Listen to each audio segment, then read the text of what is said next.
What's going on, guys, and welcome back to the Grand Variety channel. In today's video, we're going to be doing a review of Happiness Chapter 4. So let's get this started. So basically in this chapter, it was kind of like a setup chapter. Nothing really much happened in this chapter. We get more plot progression, which is good. But we see that our main character, Okazaki, he's still dealing with the struggle of his newfound urges that he's been dealing with since the attack that one random girl leaked on to him and bit him on the neck. And obviously now he's becoming a vampire himself, or whatever you want to consider him becoming in this manga series. But the main focus of this chapter was basically Okazaki's change in basically his relationships.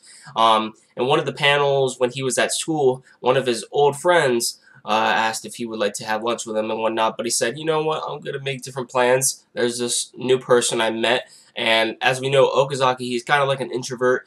In the beginning of the series, he doesn't really, you know, go out of the way to actually introduce himself to new people. The only way, or the only kind of way that basically he had a friend at that time was basically because him and his old friend actually got picked on by the same person. But now, since Okazaki's changed, where he punched the bully in the face, if you would call him that, you know, now he is top dog, basically. So we find out that this girl that Okazaki met in Chapter 3 at the ending, her name is Gosho, and she's a very interesting character. I don't really know if she gives off the same type of vibes as like a vampire, per se, but she's kind of like Okazaki in a way, where, you know, she is very to herself, basically. You know, one of the cool things that she actually mentioned in the chapter was, when my mind is cluttered, losing myself in the wind blue yonder puts me at ease. You know, and she says this as they are sitting at the same spot that they met when they first met, and they're looking out a window. So, her way of basically escaping the world is to, you know, look outside and try to block out everything that's happening. People, events that are going around in the world, you know, just to escape it in general. Just put it all to the side and just have a place to herself. And, you know, she accepts this to Okazaki as well, because she says, this is my spot, but now it obviously has become a part of his spot as well. So these two can basically share the same type of experience where they basically can just, you know, escape reality and just ignore everything that is going on with the world and just keep to themselves.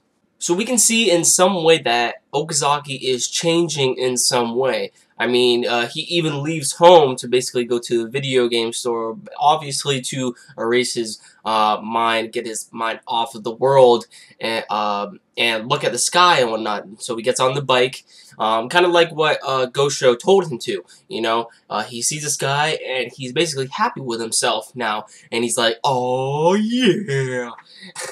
That screenshot was perfect, by the way.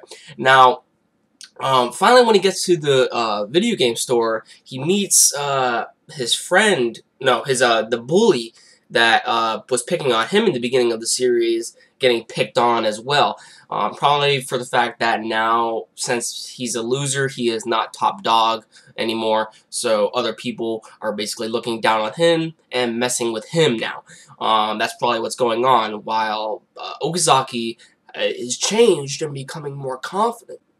So he cycles off right past them, ignoring the problem at hand, and he finally reaches the video game store, and then Yuki comes in, unless her name is Yuki. Maybe she has a different name. I can't remember which one was Yuki, either the guy or the girl. You know, you never know these days with all the names that are going on in Japan. And she basically comes in and says, Okazaki, we need to talk. I'll just keep that, whatever. Now, I'm not exactly sure what she's going to be talking about in the next chapter. I can't really predict anything, although if I were to give a prediction, I would have to say that maybe she's just concerned about her other friend, the character with the bandage that Okazaki punched. She's concerned about him because now he's being picked on by other people as well, and she's probably going to try to persuade Okazaki to basically step in. And that could be interesting, because that will make that would just show more progression into the story on how Okazaki changes himself and learns to step up for himself. So that'll be cool. Anyways, guys, that about does it for this video. If you haven't seen my happiness reviews of chapters 1 through 3, they will be at the end of the video. So make sure you check those out. That way you stay up to date on basically what I'm reacting to and the reviews of happiness in general. So that about does it for this video. If you liked the video, please give it a like and comment down below on what your thoughts about this chapter was. Anyways, guys, I'll see you guys next time.